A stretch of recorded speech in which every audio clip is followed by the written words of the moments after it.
This is gonna be a bit of a chatty video. I know I've been gone for a little while. I think it's almost been a few months now since I uploaded on this channel. I don't know how it happened. It's just time really flew by. And over these past few months, a lot has happened. And normally in these videos, when I'm talking, I'm usually lecturing or teaching something, either something that I've learned in the past or something that can bring you value. But in this video, I'm gonna be having a much needed conversation with a friend about my career and some life updates.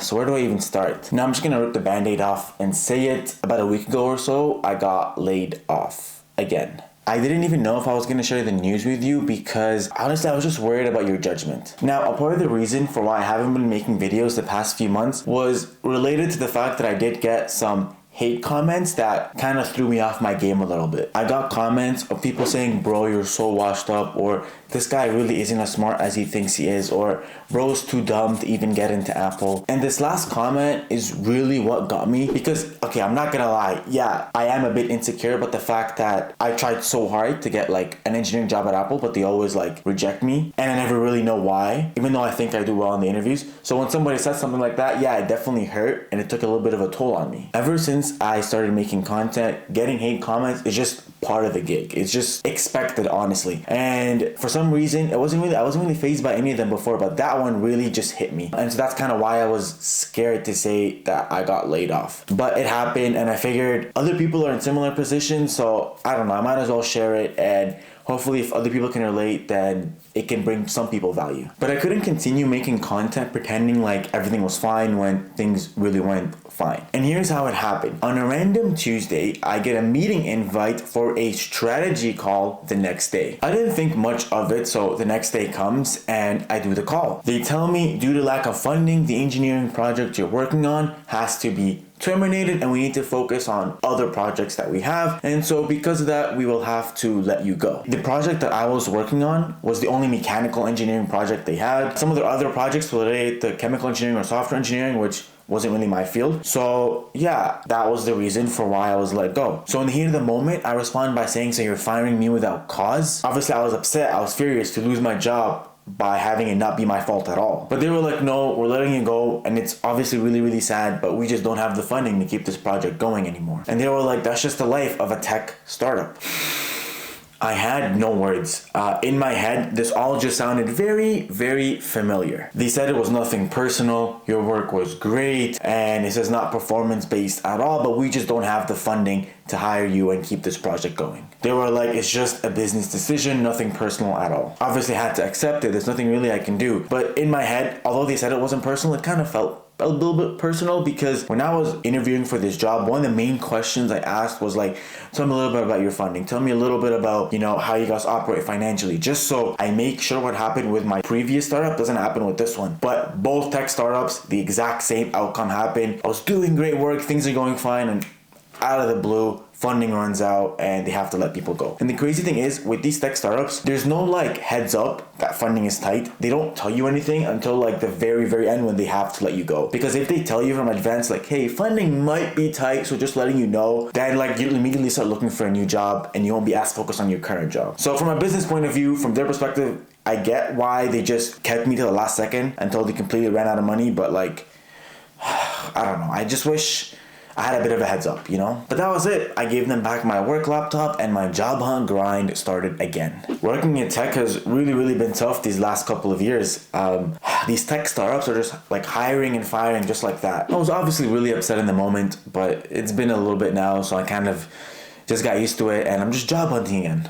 As tiring as that is. Now, in terms of job hunting, personally, I feel like I want to avoid working for tech startups again because as you can see, they are very, very volatile. Because let's say I want to get married in a couple of years or I want to start a family down the line. I can't be working for these companies that can just let you go at any moment. I definitely want to be with a little bit more of a stable company that has a little bit of stability and consistent revenue and doesn't just depend on funding from investors. So ideally, my goal right now with this job hunting process is to land a job at a stable tech company like Apple, Meta, or Google. Now I know Meta and Google have done their own set of layoffs, but usually they've been within the software engineering aspect of their job and not as many hardware or mechanical engineers. So it's kind of why I think it's more stable compared to like a tech startup. And Apple hasn't done any mass layoffs, so they're like the most stable tech company in my opinion. But yeah, my goal is to get hired at one of those three as a product design engineer and then work my way up to a staff product design engineer. But that was never really my goal before. Before, I always wanted to work with tech startups, grow with them and IPO with them and just kind of start with something small and become big together. But I realized like most of these tech startups fail and they'll let you go just like that. They're not very stable. I also like tech startups because you get so much ownership over your work compared to like a stable company. But now that I'm 25, I value stability way more than ownership of your work. You know what I mean? I'm gonna call this goal Project AMG. So to achieve it, I need to convince a hiring manager at one of those companies to take a chance on me. Now, I can apply on the company's website, but they get like, I don't know, thousands, if not millions of applicants for every position they have. So it'll be hard to stand out, no matter how good my resume or portfolio may be. So really the only way to stand out is if you know someone working for these companies that can refer you or put your resume at the top of the pile. So right now, what I've been doing is I'm trying to find referrals that work at Apple, Meta, or Google, or AMG, and seeing if they can connect me with a hiring manager for an open position. So far, I've reached out to one of my friends who currently works at Apple, and I asked him to refer me for an open product design engineering position at the company. And he did, and I ended up getting the interview for it. He referred me for 2 different positions, and I got the interview for both positions. I was really, really excited because I'm like, wait, maybe Project AMG can become true much sooner than I expected. I can actually achieve this goal pretty quick. I did the interviews. I thought they went well, but to no surprise, Apple did it again and rejected me.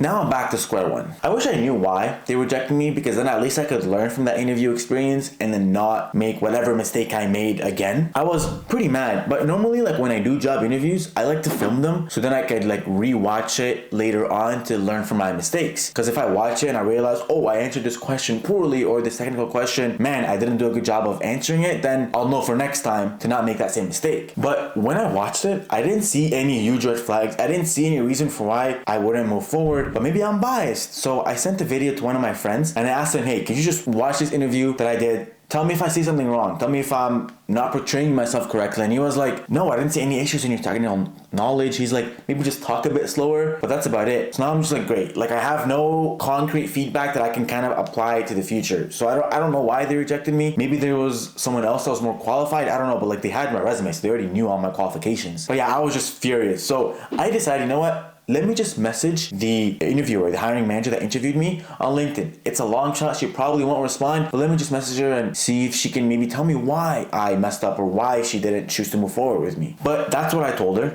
Now she hasn't responded yet, and I don't think she will, but whatever. It doesn't hurt to put myself out there. Now for Meta and Google, I don't have any close friends working there as product design engineers or in the hardware engineering field at all. And I'm not gonna ask someone that I'm not that close with to refer me. So I kind of wanna go through a different approach. But hey, by the way, if you're watching this and you work for Apple, Meta, or Google, just message me on LinkedIn. Maybe you can help me out. Anyways, for now what I'm doing, I'm trying to find a referral or connection on my own. I don't know if this is the best approach, but you know what? Instead of telling you what I'm doing, let me just show you. So I'm trying to figure out a way to reach out to these people that work at Google or Meta. I'm gonna start off from Google. Let me just search Google first. Go to the company. Go to people. And then I'll search product design managers. I'm trying to find someone that's hiring that maybe seems interesting, that could like bless me, you can say, or at least just be as a referral. I'm looking for someone that has like the little hiring logo that you see, but none of these guys do. Like I know Google is hiring. I found positions. Okay, how is she open to work? Doesn't she work there? No one is hiring, but I know Google is hiring. I've seen that they're hiring on the website. Product design engineer at Google. Okay, she's not a manager. Okay, I'll look at her profile, but she doesn't seem to be a manager. Okay, this guy, product design manager at phones. This one's interesting. Staff, product design engineer. Okay, that means he's been there a while. Maybe he can help me a little bit. This guy seems chill. I want someone that's chill. I don't want someone that looks mean. This guy also seems chill and he's a manager. Brett Williams. I don't know, it looks kind of mean. Okay, I'll stick to these for now. Let's look at Anne's profile. Okay, I'm just gonna ask her, what was it like to get to this role? What did you do to get to this position? Maybe start a connection that way. See what happens. And I don't know if this is the best message to send, but like, I'm just trying something. I don't know, I think that's good. Yeah, I noticed you've been working at Google as a PD engineer. I should have to have a similar position, so I wanted to connect and chat about you and how you got this role. I think that's good. She's not really someone that's hiring, but I can maybe learn from her and what they look for to hire PDs. Yeah, I'll send. Kevin Booth. Okay, this guy. Okay, 6 years at Google. He's a manager.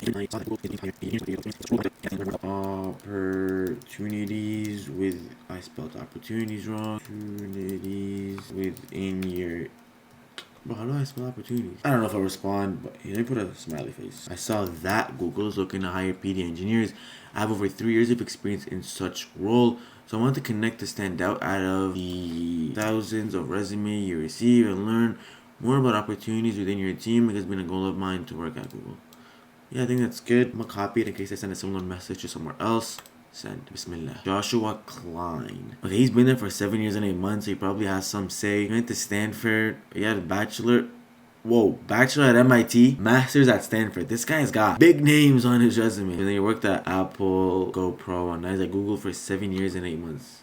How old is this guy? Graduated undergrad in 02. He's 18 years older than me. Damn, that's crazy. I'm just in the same message. Hey, Joshua. You're no smiley face for this one. Yeah. Send. Alright, who's next? Tosin Yiku. Okay, this guy's just a regular product design engineer. He's only been there for 2 years. Oh, he's intern in 2020. This guy seems young. I don't think he has any say. I'm not gonna message him. Joey Clayton. 20 years of experience. Damn, he's been around. He worked at Google until January 2020. Then he worked at Lyft from February to December 2020. And then Google after again. Did he like go to Lyft, realize it wasn't for him, and then came back to Google? Oh, and he worked at Apple for 4 years. Okay, this guy's a beast. Probably saying the same thing. I'll keep a smiley face here. Oh, let me change his name. I don't know. Bismillah. I hope he responds.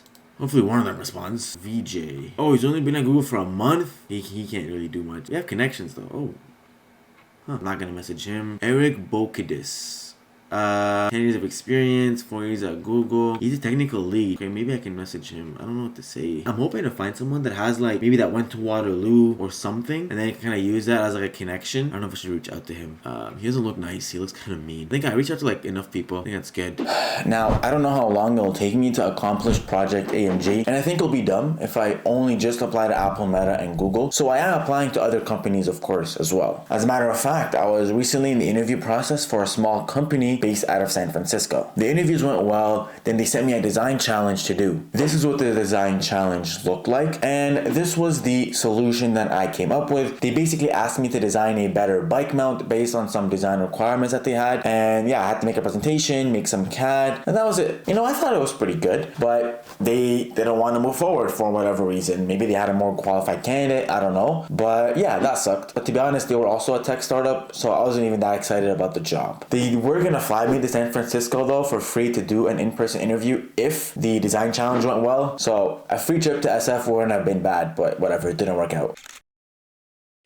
By the way, this part of the video is sponsored by Bellroy. I love bags, and they have some of the coolest and most versatile backpacks I've seen. In this one bag that looks small from the outside can fit all my work stuff and my gym stuff. It's called the Transit Work Pack. The main pocket opens up like a suitcase, and it's so deep that I can fit it with shoes, clothes, and some gym equipment. This is my activity zone of my backpack. Now if I rotate the bag and unzip the top pocket, we have my work zone. In it, I put my laptop, iPad, and a notebook. Now there's a little opening here where I can store my laptop charger and mouse, and in this soft small pocket at the top, I'll put my AirPods and Apple Pencil for quick access. If I want even quicker access to the things I use most often, like my mic, camera, or tripod, I'll throw them in here in this pocket in the front of the bag. It's just so satisfying to have everything organized in its own zones. I have 3 zones. One for filming, another for activities or gym, and a third for work stuff. Finally, I have those 2 secret back pockets, one for my pens and pencils and the other for my sunglasses. The overall bag is soft,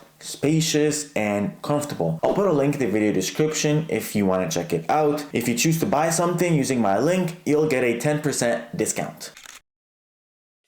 Now, I'm not upset about getting rejected by any company. I'm not upset about getting laid off. The thing that gets me is I just hate feeling like I'm wasting my time or I'm not being productive with my life. And usually if I'm not working or studying or making money in some way, then I feel like a little bit unproductive, because it's like, then what am I doing? I was like looking back at the last 6 months or last year or 2 years of my life and being like, oh, I did this and this and this, or I accomplished this and that. I would hate to look back at like 6 months of my life and being like, I didn't really do anything except job hunt the last 6 months. That would make me feel like an L. It would just make me feel really unproductive. One of my friends told me, hey, why not become a full-time content creator? And I'm like, I don't know, this just doesn't seem right, because like I have a life and then I make content about things in my life like engineering or whatever, but if all I do is make content, then like do I make content about making content? I don't know, that just seems very backwards to me. I don't know if that makes sense. But yeah, I guess as I'm job hunting again and trying to figure out the next stage of my life, I guess you can say yes, in the meantime I am a full-time content creator, but I don't really like to refer to myself as that. Now, of course, as I'm job hunting, I'm also trying to like look into other things as well, potentially doing like further education. Now, there are a few options that I had considered, because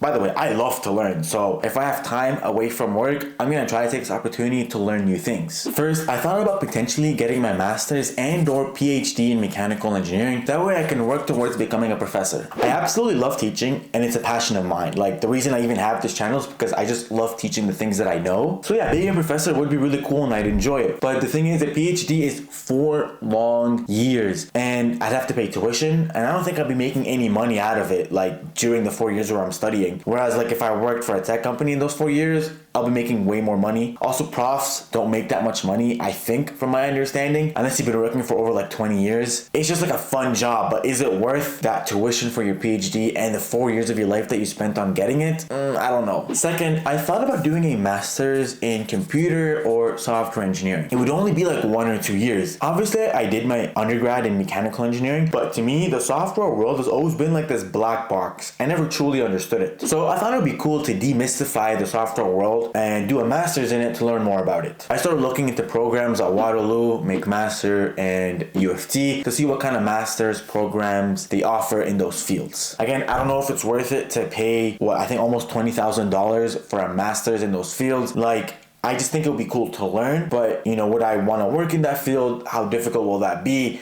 I don't know. I still really enjoy mechanical engineering. I just would also enjoy to learn computer engineering as well. So I don't know. Nothing is certain yet, but it's just something that I've been looking into. Third, obviously, like, because I still do want to learn software, I've been looking into like software and product management boot camps. I came across this organization called Brain Station that can teach you these topics because they give you live lectures about them, and it's only like 3 months long. But this 3-month program costs about $16,000. That's roughly the same price as a master's degree in engineering. So I need to see if it's worth it or if I can even get scholarships for it, because I really want to learn more about software in a short period of time. So 3 months is pretty good, but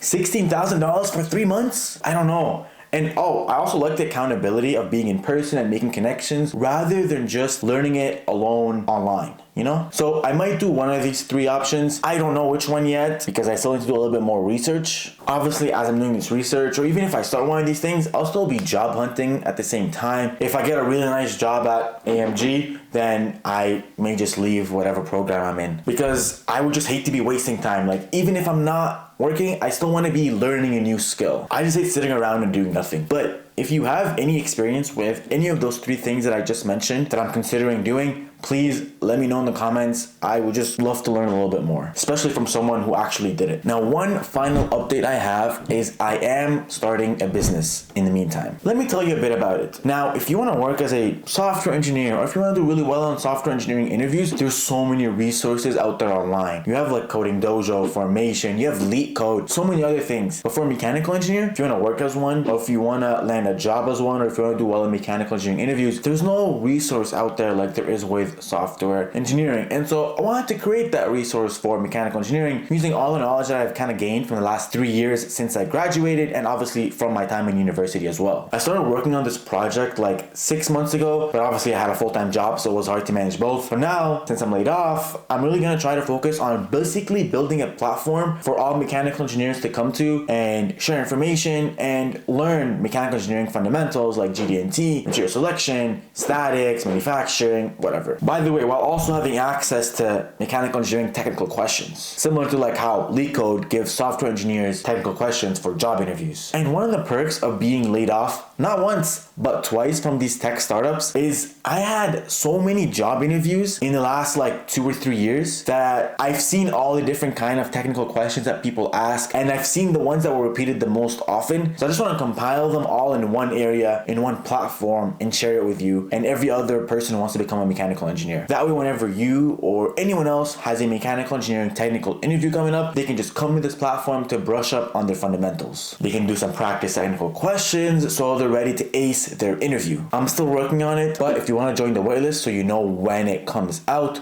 I'll put a link to my website in the video description so you can have access to it when it comes out. So, in conclusion, long story short, I got laid off. I'm considering doing further education while also working on a business on the side. All meanwhile, I am job hunting in order to achieve Project AMG. And I know, it's been almost 90 days since my last upload. I'm really sorry. It's just time really did fly by, especially with everything that has happened in the last 3 months. But I'm just hoping moving forward in 2024, I'm just gonna be more consistent. At least weekly videos, if I can't, like bi-weekly, like every 2 weeks, at least one video. That's my goal. And just keep me accountable, please. But if you have any specific videos you want to see, like day in the life videos or videos for things you want me to talk about, let me know in the comments as well, just to give me an idea. Obviously, because I'm laid off, I have more time to be more consistent with videos, so I really have no excuse now. But thank you for listening to my rant, and I'll see you in the next one. Peace.